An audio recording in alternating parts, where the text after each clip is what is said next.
Salut, Claudiu! Salut, Mihai!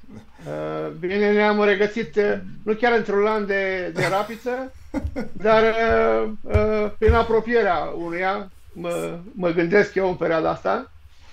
Suntem aici. Uh, Le-am promis celor care ne urmăresc pe social media că venim cu o surpriză. Și iată surpriza. da, Doi prieteni de la distanță foarte mare corect. au luat decizia ca lucrurile despre care vorbesc în activitatea profesională să fie transformate într-un podcast. Și ăștia Da, suntem. da, În colțul din stânga, ca să folosim un termen pugilistic, chiar dacă nu e între favoritele noastre, cel puțin a mea, din elementul sportiv pe care îl urmăresc, Claudiu. În colțul din dreapta, subsemnatul, Mihai. Claudiu, te rog, două cuvinte despre tine. Prietenii mei vor să știe cine ești. da, sunt Claudiu, activez în industriile creative de când eram copil, în sensul că la 10 ani am început să studiez dansul, am fost balerin profesionist. După ce am încheiat cariera asta, am intrat în industria publicității, făcând copywriting, strategie de brand, comunicare de brand pentru tot felul de produse și servicii. Acum facilitez programe de inovație, workshop-uri de creativitate pentru echipe, strategii de creație pentru produse și branduri locale, naționale și internaționale din când în când. Uh, Am un newsletter dedicat creativității și inovației. Vă puteți abona intrând pe claudiuflorea.ro, unde săptămânal scriu despre cât de importantă e creativitatea în viața noastră și cum ne poate ajuta să găsim soluții la problemele noastre. Și na, mă bucur să fiu împreună cu Mihai și sperăm să aducem cât de cât valoare și mai ales să ajutăm oamenii să-și pună întrebările potrivite. Mihai, spune-ne tu câteva lucruri despre tine, că Da, au ascultătorii mei, ca să spun așa, sunt curioși. înainte de a spune câteva lucruri despre mine, vreau să subliniez și eu importanța newsletterului tău în relația dintre noi, pentru că așa te-am descoperit și ușor, ușor am devenit prieten. Sunt unul dintre admiratorii a ceea ce face Claudiu și chiar vă invit pe această cale să încercați să vă abonați și să-l urmăriți, că nu aveți nimic de pierdut, sunt numai lucruri utile. Revenim la solicitarea ta. Da, eu sunt Mihai, sunt prahovean, crescut și educat la Plopeni, dar locuiesc undeva în apropiere de Ploiești la momentul de față. De 20 de ani de zile am activat ca inginer în toate formele posibile pe partea asta tehnică, dar în spatele tuturor activităților, partea asta de trainer mi-a surâs întotdeauna. Am visat-o permanent. Chiar am fost la un pas de a deveni profesor în cadrul Universității de Petrol și Gaze, unde am studiat. Cineva mi-a simțit apetitul pentru lucrurile astea și mi-a făcut o propunere. Am refuzat din cauza salariilor care erau acum 20 de ani în educație. Și am mers pe linia asta de a fi în continuare inginer, dar șansa mi-a surâs pentru că la locul de muncă, cel la care am activat 16 ani, am avut activități de training cu noi veniți în companie sau cu alte persoane care aveau nevoie de informații pe care eu le puteam furniza și apetitul atunci mi s-a dezvoltat și de vreo 2 ani de zile activez cu bulina asta din spatele meu, cred că aici ar fi trebuit să arăt. De acolo e mai Da, potrivit. Da. da, se cheamă Overtime Training. Este un centru de training în special pentru copii și adolescenți, dar am activat și pe partea de adulți. Dar spun treaba asta copii și adolescenți pentru că asta mi-a cam ocupat timpul în ultima perioadă. Încerc să le furnizez din cunoștințele mele și experiența mea în principal celor mici și cumva să le transmit alt stil de a primi informația decât au fost ei obișnuiți și cred că ăsta este modul în care relația mea cu copiii la momentul de față, cu adolescenții, e una foarte bună. N-am nicio îndoială, dar chiar apropo de asta, eu am o curiozitate, că, Te ca să rog. începem așa un pic abrupt, având în vedere că, din câte știu tu, le predai niște cursuri tehnice, la urmă, adică utilizarea unor aplicații de natură tehnică, nu? Din Da, da, suita da. Microsoft, nu? Microsoft, da, da, da. Da, Cursul, cum faci să ții engage, cum le stârnești curiozitatea, imaginația, cum reușești să ții pe e, niște cursuri de genul ăsta să-i faci să îl ducă la bun sfârșit. Că, nu, având în vedere că și eu am o fetiță adolescentă, știu ce dificil le este lor attention span-ul, ca să spun așa. apelez în primul rând la pasiunile lor. Ăsta este elementul principal. În jurul lucrurilor astea să se dezvoltă cursul și elemente pe care, din nefericire, chiar la un moment dat mă bătea gândul ca... Sunt două cursuri pe care le fac. Este unul de nivel pe durată de 1 an de zile și celălalt este pe o durată scurtă, pe perioada vacanței îl folosesc pe asta pentru a transmite dorința copiilor de a intra în lumea asta pe care eu le-o prezint. Și despre asta este vorba. Încerc să mă folosesc de pasiunile lor, de dorința lor de a învăța lucruri noi. Și exact cum ai spus tu, un cuvânt pe care aș vrea să-l subliniem în cursul întâlnirii noastre de astăzi, imaginația. Despre imaginație, majoritatea situațiilor, mă folosesc de faptul că cei mici, mai mici decât noi, din fericire pentru ei, încă își păstrează libertatea aia de a visa. Și atunci când simt că e cazul să pedalăm spre direcția asta, le dau libertatea de a vorbi, de a gândi și de a face lucrurile așa cum consideră ei. Și ai intuit foarte bine. Partea asta pe care o prezint eu este plină de elemente tehnice. Elemente tehnice care nu fac altceva decât să ne atingem scopul. Și dacă le cunoaștem, visul nu e împiedicat sau imaginația nu este împiedicată. Din contră, are un suport de natură tehnică care îi face pe cei mici să guste din satisfacția elementelor pe care, din nefericire, asta voiam să spun mai devreme, din nefericire, în cadrul școlilor pe care și noi le-am urmat, școlilor de stat în principal, nu prea au libertatea și nu prea le fac și nu prea le studiază. Pentru că dacă nu vreau să preiau eu conducerea în toată discuția asta, cele trei module, MS Word, MS Excel și MS PowerPoint, sunt însoțite de 3 alte module foarte puternice ca element de generare de informații, dezvoltare personală, partea cu MS Word, educație financiară, partea de MS Excel și public speaking pentru MS PowerPoint. Cum înțeleg, da, ai îmbinat foarte bine Exact, exact. niște beneficii de soft skills cu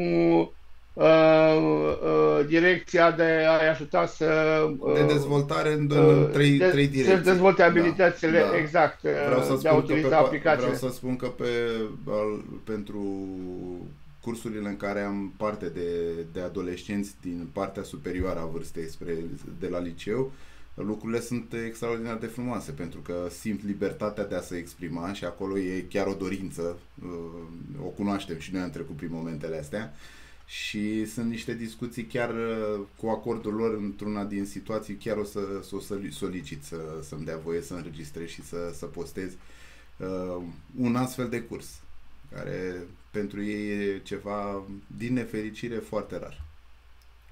Da, bravo, super, super tare, da. Da, da.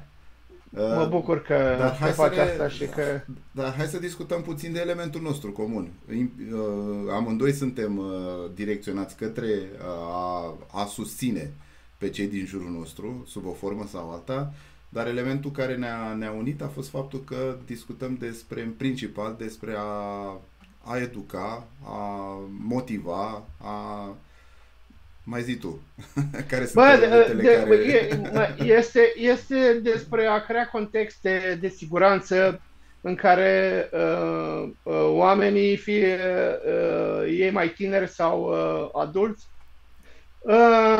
să aibă confortul de a exercita abilitățile de creativitate, să speculeze, să greșească, să-și dea cu opinii, cu părerea, astfel încât să aibă posibilitatea să creeze lumi noi, să găsească soluții la problemele cu care se confruntă, fie cele de zi cu zi, fie cele din proiecte.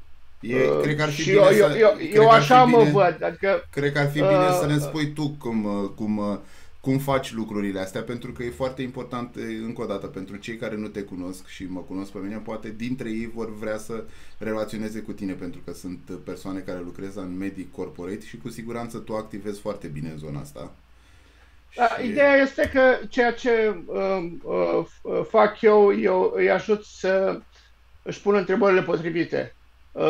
Într-un proces evident ghidat și structurat, dar plecăm esențial de la întrebarea cum ar fi dacă, care este o întrebare extrem de valoroasă pentru a identifica căi noi, direcții noi, soluții noi, perspective diferite, de a încerca, de a avea curaj până la urmă, că creativitatea necesită curaj și, cum spuneam mai devreme, și un context de siguranță, pentru că lucrăm cu judecăți de valoare oamenilor care vin dintr-un sistem de educație în care nu există decât un răspuns corect, știi cum le este frică să se exprime ceva, absolut, da, așteptând o reacție care, da. exact, care să aștepte o reacție de genul ce prostie e asta sau mai știu eu, ai bă, lasă-mă că asta nu funcționează.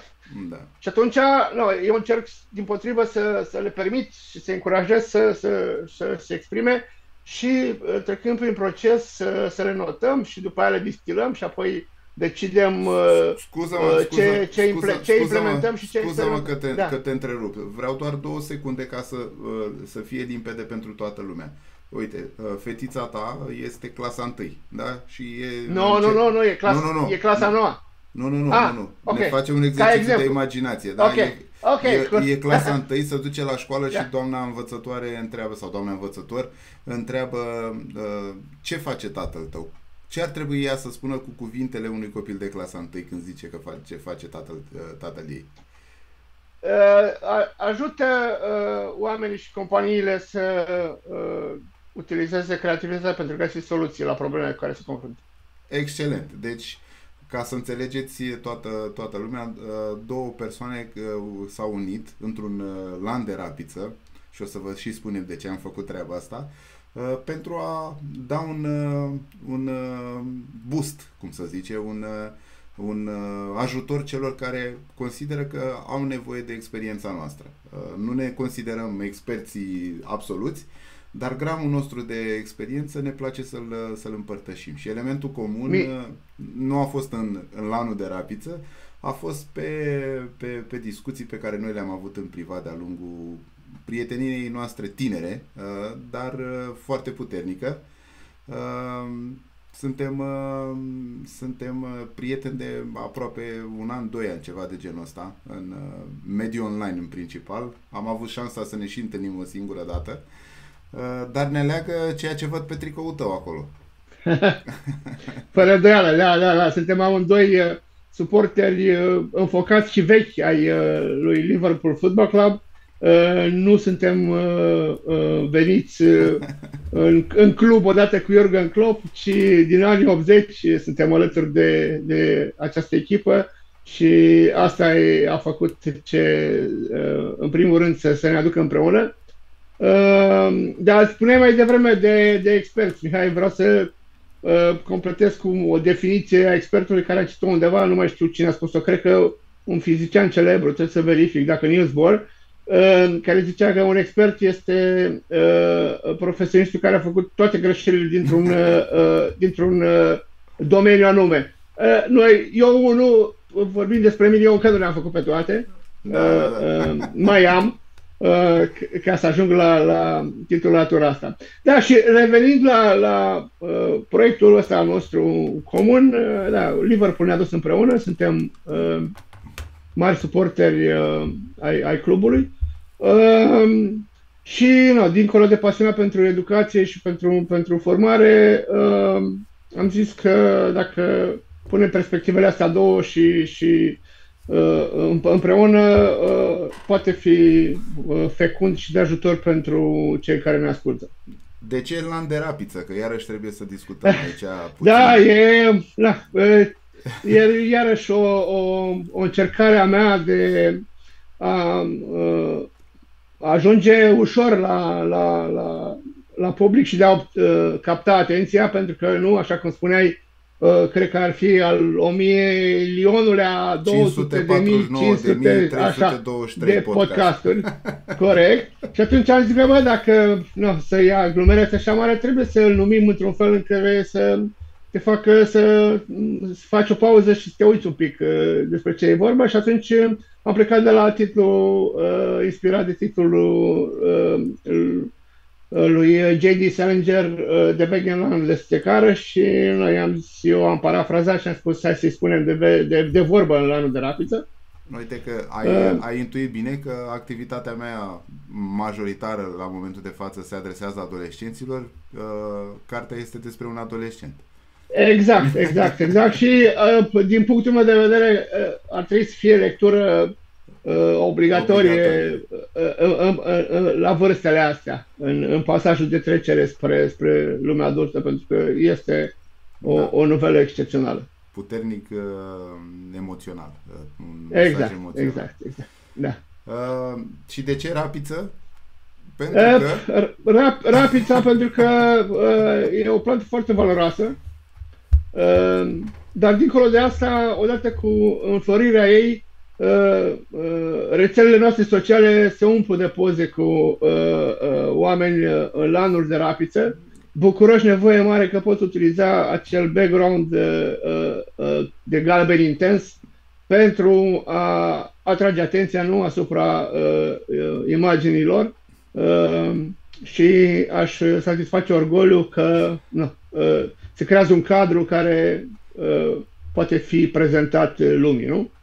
Da, ăsta ar fi un motiv, iar al doilea motiv a fost în momentul în care noi ne-am decis să mergem împreună cu discuția asta, a fost în momentul în care chiar era Rapița în floare și social media era full de astfel de fotografii.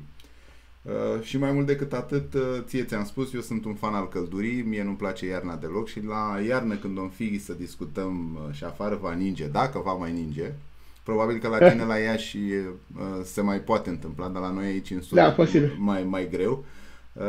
Să ne bucurăm de imaginea asta frumoasă din background. Mihai, facem o întâlnire la Brașov și facem o ediție de acolo. N-ar fi rău, da. Afară, nu? Bună idee. Dragilor, ce vrem să vă propunem astăzi, pentru că, așa cum v-am spus, întâlnirea noastră va încerca să atingă pe un subiect cele două perspective. Perspectiva lui Claudiu legată de relaționarea cu acele persoane din mediul business care au nevoie de susținere și ceea ce face el de fapt la momentul de față, și din punctul meu de vedere al relației pe care o am nu neapărat cu copiii, cu adolescenții, dar cu cei pe care îi am în cadrul cursurilor, pe care îi trăinuiesc. Și atunci elementul comun va fi un subiect pe care, din fericire pentru noi, Claudiu îl tratează într-un mod extraordinar în newsletterul pe care l-am prezentat în începutul emisiunii. Și pentru ediția inaugurală ne-am gândit la mesajul de acum 2 săptămâni, dacă nu mă înșel, în care Claudiu vorbea foarte frumos despre imaginație și rolul ei în activitatea noastră de zi cu zi. Și Claudiu, te rog, de ce e așa de importantă, de ce e așa de importantă imaginația? Una, că e perfect naturală și profund umană, adică dintre toate ființele de pe planetă, oamenii sunt singurii care au această abilitate. Pentru că cu ajutorul imaginației suntem înzestrați cu puteri imense. Adică putem, prin imaginație, depăși limite de spațiu și timp, nu? Putem să ieșim din aici și acum, să anticipăm viitorul, să speculăm, să vedem așa cum văd alții, chiar dacă nu suntem alții, nu? Și să simțim ce simt alții, să revedem trecutul, chiar să proiectăm contrafactual, nu? De genul, bă, dacă se întâmpla aia, cred că era posibil să se întâmple cealaltă. Și așa mai departe. Are foarte multe fațete, mă rog, cel puțin trei. Poate crea experiențe mentale care să fie descrise ca imaginare, adică extragi exemple din experiențe reale, cum ar fi să-ți amintești gustul unei înghețate pe care ai mâncat-o acum nu știu cât timp într-un anumit loc, sau experiențe imaginative în care tu creezi în minte imagini sau lucruri pe care nu le-ai experimentat niciodată, nu? Nu știu, cum ar fi un câine verde pe patine cu rotile sau orice trece prin cap, sau experiențe de genul în care confunzi experiențele reale cu cele imaginare ca într-un vis sau o halucinație și care ne permit să modelăm și să construim viitorul plecând de acum, știi? Da. Există anumite exerciții pe care tu le practici în subiectul ăsta cu cei pe care îi ai în cadrul cursurilor tale, în prezentărilor tale? Păi da, există tot felul de exerciții de ideație prin care trecem plecând de la... Ea trebuie să fie structurată, pentru că creativitatea e un proces și care include trei etape importante. În primul rând că e un proces, în al doilea rând implică originalitate, nu că ai nevoie să fie original ideea în raport cu creatorul, cu opera anterioară a creatorului, cu toată istoria sau cu ceva ce nu mai fost niciodată. Plus că trebuie să aibă valoare. Dacă nu are valoare, per se, nu prea te ajută. Ea trebuie să creeze valoare. Și atunci trecem printr-un proces foarte structurat în care, plecând de la definim o problemă pe care avem nevoie să o rezolvăm, trecem prin procese de ideație, prin procese de selecție a acestor idei și mai apoi prin procese de decizie care sunt legate de business și de eficiență și eficacitate pe cele pe care experimentăm sau pivotăm sau le încerci să vezi care funcționează. Cât de mult ne putem duce cu imaginația? Adică într-un proces, în procesul ăsta pe care îl descrii tu foarte bine și mi-l și imaginez, apropo de, îmi și imaginez niște ateliere pe care le realizez. Exact. Da? Cât de departe putem merge? Adică într-o situație de genul celor pe care le-ai explicat tu mai departe, libertatea până unde merge în a n-ar trebui cu cât sunt mai curajoase, cu atât mai bine. Cu cât sunt mai puternice și mai fără limite, cu atât mai bine. Pentru că în creativitate există un efect. În general, când lucrăm într-un proces de genul ăsta, avem tendința să ne oprim destul de repede la, nu știu, primele 2, 3, 4, 5 idei și zici, bă, gata, cam asta e maxim ce putem scoate. Dar acolo este o barieră mentală și cu cât depășim această barieră, cu atât mai curajoase și mai puternic valoroase sunt ideile pe care le generăm. Pentru că dacă nu îndrăznim, nu reușim să ieșim din status quo și să modificăm. Tot ce reușim să creăm sunt lucruri repetitive, mimetice și care cumva nu fac decât să rămână în zona de confort, știi? În situații de exact, și iar dacă ne uităm în istorie, toți cei care cumva au schimbat lumea, fie prin inovații, invenții de natură tehnologică, artistică sau de afaceri sau din orice domeniu, au fost niște niște vizionari, dar mai ales oameni care pur și simplu au creat volume prin ideile lor, deci au generat foarte multe idei până a ieșit și au ajuns la cea valoroasă care a produs schimbare. Situații de genul de care vorbeai tu mi se întâmplă și mie, apropo de imaginația pe care o au copiii, adolescenții. În momentul în care le transmit mesajul că activitățile se desfășoară după ceea ce vor ei, interesul lor, dorința lor către un anume subiect, e o încântare, e o satisfacție, pentru că e clar că fac lucrurile în care se simt în control. Dar în momentul în care trebuie să vină cu ideea să o construiască, din momentul ăla apar niște hibe. Acum, motivele sunt diverse de la individ la individ, dar partea cea mai frumoasă apare în momentul în care, lângă o persoană care are o idee, așez o persoană care e într-o pană de idei în ziua respectivă și îi rog să lucreze împreună în ziua respectivă. Și din momentul ăla când cel fără idee se atașează celui cu idee, în momentul în care încep conversațiile și încep să-și transmită mesaje, ar fi bine să facem așa, ar fi bine să... Există o explozie la nivelul lor și li se vede pe față cum lucrurile se transformă în realitate, în ceea ce vor ei să facă. Asta mi se pare Exact. Păi, aici e puterea. Creativitatea este apel și răspuns. Adică o idee poate să catalizeze o mulțime de alte idei în mintea multor altor oameni. Exact. Și de aici ea se compune, exact cum ai spus tu, încep să se compună și se face schimbul și de aici apar volume, evident, da. Se creează contextul în care se pot crea volume până se ajunge la acea potrivită, la acel aha moment de care se vorbește, care el de fapt nu e un aha moment, ci e doar o acumulare a unei experiențe anterioare și a mii de încercări.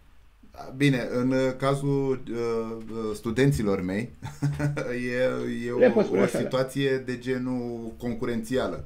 În momentul în care se așează la masă împreună și e stabilită ținta, concurența e cine vine cu acea idee care trebuie dezvoltată la nivelul care trebuie.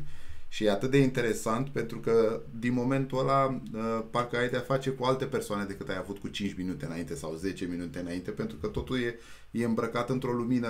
Dar eu știu lucrurile astea. Ba eu am fost cu ideea asta și e minunat. Da. Aici intervine fără îndoială și subiectivismul creatorului, știi? Da. Care e firesc și fără îndoială face parte din felul în care funcționăm, doar că, așa cum spui foarte bine, lucrurile faine se întâmplă în echipă, înțelegi? Adică de la idee până la implementare nu se poate decât în echipă. Absolut și asta. Pentru că ai nevoie de alți oameni să te ajute, pentru că noi de unii singuri suntem limitați, adică nu poți să le știi pe toate. Absolut, și ăsta e motivul pentru care atunci când am de-a face cu grupe destul de numeroase, din start anunț că activitățile se vor desfășura sub formă de grup. Întorcându-ne la subiect, la imaginație. Evident că în rândul celor care ne vizionează la momentul de față sunt atât viitori părinți, dar mai ales actualmente părinți. Mă întorc la publicul meu țintă, presupun că și al tău în parte. Sunt situații în care, și am trăit-o de-a lungul anilor în care am fost și noi elevi studenți, într-un grup de copii există un anume visător care duce imaginea dincolo de limitele pe care, să zicem, societatea sau, cum să spune, normele o transmit. Și despre el, atât profesorul, atât învățătorul, atât părinții spun, nu știu ce să mă fac cu el, dar e tot timpul cu capul în nori. Cum abordăm, din punctul tău de vedere, o astfel de situație ca părinte în principal, pentru că ne adresăm lor și încercăm să le transmitem niște soluții la situații pe care sigur le-au întâlnit. Și după aia, din punct de vedere al celui care e tot timpul cu capul în nori, chiar trebuie să-și facă probleme? Mihai, suntem atât de diferiți, din fericire, cum spune un slogan bine cunoscut, încât faptul că noi încercăm să ne punem pe toți în aceeași matriță, ca să spun așa, este greșit și nu face decât să inhibe potențiale acolo unde ele există, apropo de copilul diferit și visător. Și este mai mult despre frica părinților decât despre copil. Fetița mea, care e mare, clasa 9 acum și tocmai a trecut printr-un examen anul trecut, este o fată foarte creativă, care, cum să spun, îi face mare plăcere să învețe, dar învață foarte bine lucruri pe care o interesează pe ea și de care este pasionată. Și asta intră în contradicție cu multe din materiile sau tehnicile cu care îi sunt predate chestiuni în școala formală, ca să zic așa. Ceea ce am făcut noi, acum nu pot să dau, nu-mi permit nici să dau sfaturi nimănui, dar spun ce am făcut noi. Noi i-am creat copilei un context de siguranță, am asigurat-o că suntem alături de ea tot timpul, am asigurat-o că atunci când are nevoie de ajutor se poate baza pe noi, dacă nu știe ceva sau are nevoie de să acceseze anumite informații de un alt fel, noi o ajutăm și am avut mare încredere în ceea ce i-am oferit noi ca și consum de informații. Pentru că, cum se spune, e foarte important lucrul ăsta, adică n-am lăsat totul pe spatele școlii. Înțelegi? Și atunci, copila se descurcă foarte bine, nu fac nicio problemă. Deși nu ai spune că, n-aș putea spune despre Mara că e un copil, nu știu, care îi place școala. Înțelegi? Sunt situații și situații. Acum nu e exact cum spuneai. Nu ne putem încadra toți într-un sistem și e normal să fie așa. Gândește-te că, cum spuneam mai devreme, că fix genul ăsta de perspective și de viziune asupra lumii au făcut să meargă lumea înainte. Și e păcat să pierzi un gen de potențial din ăsta doar ca tu să te simți bine sau, nu știu, să te simți cumva într-un fel în care să fii mândru de copilul tău, exact, doar că are 9 și 10 la școală sau merge la olimpiadă sau mai știu eu ce faci. Da. Păi cred că de aici vine problema. Cred că e cumva o luptă internă a generației noastre de părinți care, din punctul meu de vedere, suntem mult mai relaxați pentru că vremurile sunt mult mai relaxate decât au fost părinții noștri. Iar nu știu dacă sunt mai relaxate neapărat, dar mai prospere fără îndoială. Exact. Libertatea pe care o avem este infinită comparativă cu libertatea pe care au avut-o părinții noștri, iar și modul nostru de gândire și relaționarea cu copiii este complet diferită. Și atunci, iarăși, mă folosesc de termenii pe care i-ai utilizat tu mai devreme. Nu suntem aici să dăm sfaturi, decât transmitem niște mesaje pe care noi le considerăm a fi utile și încercate. Fiecare dintre noi avem copil și suntem în situația în care am transmis mesajele astea. Important să lăsați imaginația să funcționeze, pentru că rezultatele, ca și în situațiile pe care Claudiu le-a prezentat mai devreme despre marii inventatori pe care lumea asta a avut, nu s-au întâmplat peste noapte. Și probabil că resursele pe care copiii dumneavoastră le utilizează și vor să le transmită sunt niște resurse care au nevoie de timp pentru a ieși la lumină. Și dacă sunt puțin cu capul în nori, nu e neapărat o situație fără scăpare. Nu este nimic anormal. Odată ce visul este îndeplinit, cu siguranță copilul sau adolescentul sau tânărul, că atunci când va finaliza să iasă din starea asta, își va culege și roadele situației în care s-a găsit. E musai nevoie de astfel de abordări pentru lumea în care trăim. Lumea în care Da, trăim. e important ca el să știe că este responsabilitatea lui. Da, Înțelegi? da. Este important ca el să știe că el trebuie să facă lucrurile, nu le fac eu sau maică sa. Înțelegi? Da. Și este important să fie conștient că are toată susținerea părinților. Da, eu voiam să fac puțină referire la faptul că vor avea de câștigat în vremurile pe care le trăim la momentul de față acele persoane care își vor folosi la potențial maxim elementele de imaginație. Pentru că trăim într-o societate în care, de fapt, și noi suntem la momentul de față, atât eu, presupun că și tu ești în aceeași situație, să fim în momentul în care, la o vârstă destul de fragedă, raportată cu vârsta părinților noștri, să fi schimbat meserii sau locuri de muncă cu mult mai multe decât au făcut dumnealor. Lucrul ăsta o să crească în intensitate și lucrul ăsta o să avantajeze acele persoane, acei copii, care la momentul de față intră pe direcția de creativitate, de imaginație. Suntem în... Da, plus, așa cum mai discutam noi, Mihai, gândește că inteligența artificială este din ce în ce mai prezentă. Evident. Și ne va înlocui multe din task-urile repetitive. Exact. Da. Și asta nu va face decât să permită creativității să ia locul. Pentru că suntem și noi în situația în care vedem lucrurile astea, le simțim, le utilizăm și ați văzut rezultatele pe care le primim din partea inteligenței artificiale sunt de nivelul informațiilor baze de date.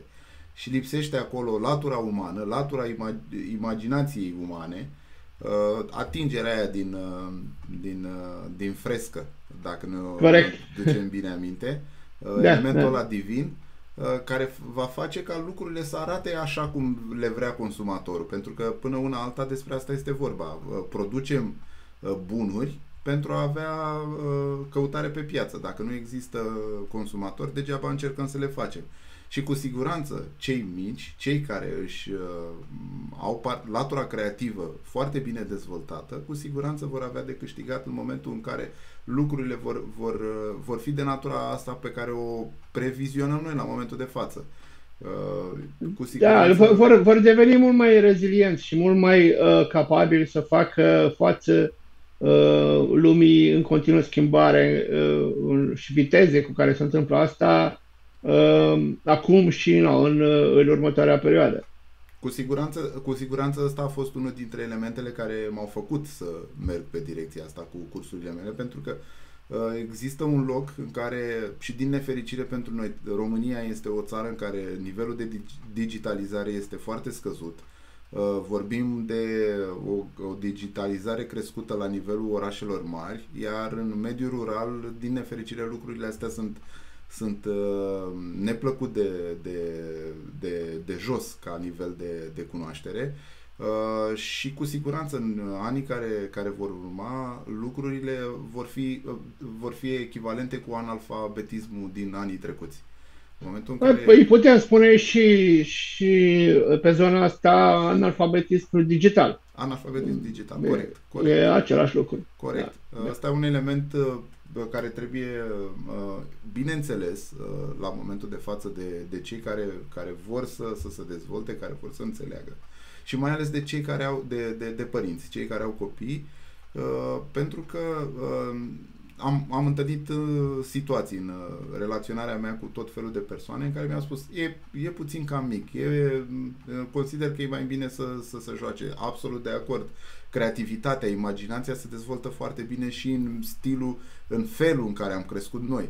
Dar la un moment dat, și asta este de decizia celor care facilitează ca ai lor copii să aibă curs, la un moment dat trebuie să înțeleagă că elementele de digitalizare nu mai sunt la nivelul de dacă vreau îl fac, dacă nu îl fac. Există un moment în care vor trebui să înțeleagă că toate elementele astea despre care am discutat noi astăzi, imaginație, creativitate, ajung și se transpun în activitățile digitale pe care le vom avea, mai mult sau mai puțin. Fără îndoială, fără îndoială. Și imaginația diferența este între adulți și copii în ce privește imaginația este că la adulți imaginația este structurată de cunoaștere și de abilitatea de reflectare care permite inovația. La copii nu e structurată pentru că evident nu au cunoașterea încă. Imaginația este naturală, dar ea se oprește la așteptări. Dincolo de așteptări nu trec. Și atunci aici e rolul nostru. Exact. Exact. De a le furniza cunoaștere și abilitatea de reflectare și de gândire critică care se ducă spre următorii pași. Eu zic că suntem foarte aproape de a atinge sfârșitul discuției noastre, pentru că așa cum ne-am propus de când ne-am înțeles că vom face podcastul, nu vrem să depășim 45 de minute sau o repriză de fotbal, pentru că nu vrem să plictisim. Nu vrem nici să vă transmitem niște mesaje că vom face întâlnirea noastră atât de bine predictibilă. Vrem să fie la nivelul relației dintre noi doi și să decidem împreună când oricare dintre noi e disponibil, sau amândoi în situația de față, și să ne vedem atunci când există motive pe care să le discutăm. Și cred că la un moment dat interacțiunea cu voi, cei care ne ascultați, ne va ajuta să dezvoltăm și mai bine ceea ce încercăm noi să creăm aici, pentru că subiecte de nivelul celui pe care l-am discutat astăzi există și din fericire aveți în față două persoane cu imaginație, că tot vorbim despre treaba asta, foarte, foarte, foarte mare. Nu aș vrea să vorbesc despre mine că nu e fair și arăt cu degetul către spre Claudiu. Claudiu are, doar dacă veți intra pe site, veți vedea în ultimele câte săptămâni, să zicem, hai să nu zicem un număr mare. 3. Da, are subiecte în care putem să facem 6 emisiuni din astea 3 săptămâni. Da. Sunt de acord cu ritmul pe care îl spui, fără îndoială că o să înregistrăm atunci când o să avem chestiuni despre care să discutăm. Ritmul vrem să fie relaxat, dar e foarte important să intrați în conversație cu noi și vă așteptăm feedback-urile și comentariile în social media, acolo unde suntem prezenți. Sperăm că o să punem și pe toate platformele de podcast. Prin urmare, vă așteptăm reacțiile și ne vedem când ne vedem data viitoare. Vom spune când va fi. Nu o să lăsăm timpul prea mult să treacă, normal. Sunt subiecte și uite, ăsta ar fi un element pe care ar putea să-l folosim, de fapt un call to action către cei care ne ascultă. Lăsați-ne în zona comentarii acolo unde ne urmăriți. După cum vedeți pe ecran, avem listate paginile de Facebook Gândește Fix pe DOS a lui Claudiu și Overtime Training a mea. Intrați, lăsați-ne comentarii și dați-ne o idee de discuție, că ne-ar face mare plăcere să știm care sunt acele lucruri care vă interesează, atât la nivel de corporate, pe direcția la care Claudiu este concentrat, atât și pe direcția de training-uri pe care o realizez eu, elementul comun fiind subiectul pe care ni-l propuneți dumneavoastră. Sau voi, că nu vreau să discutăm la nivelul ăsta, că suntem între prieteni aici. Așa cum a spus și Claudiu mai devreme, stați cu ochii pe noi, că ne veți găsi în social media, acolo unde știți că ne găsiți. Lucrurile vor funcționa atât pe pagina de YouTube, video de față, pe pagina de YouTube a lui Claudiu Gândește Fix pe DOS, cât și pe pagina de YouTube Overtime Training. Deci veți găsi, din fericire pentru voi, podcastul în ambele zone. Claudiu, dacă mai ai ceva de adăugat? Nu, eu vreau să spun că îți mulțumesc că ai venit cu propunerea asta. Că e foarte faină perspectivele diverse și abia aștept să avem un subiect în care să discutăm în contradictoriu. Ceea ce îmi doresc foarte tare este să îi ajutăm pe oameni măcar să-și pună câteva întrebări. Și să ne simțim bine și să punem umărul cumva la o mai mare conștientizare a utilizării creativității, imaginației pentru a ne fi mai bine tuturor. Nevoia de educație, cred că despre asta vrem Corect. toți să vorbim. Mulțumesc mult și eu, Claudiu. Dragilor, despre asta a fost vorba. Până la următoarea întâlnire, vă urăm să iasă cum vreți voi. Seară Corect. frumoasă tuturor! Seară faină, pa, pa, mulțumesc!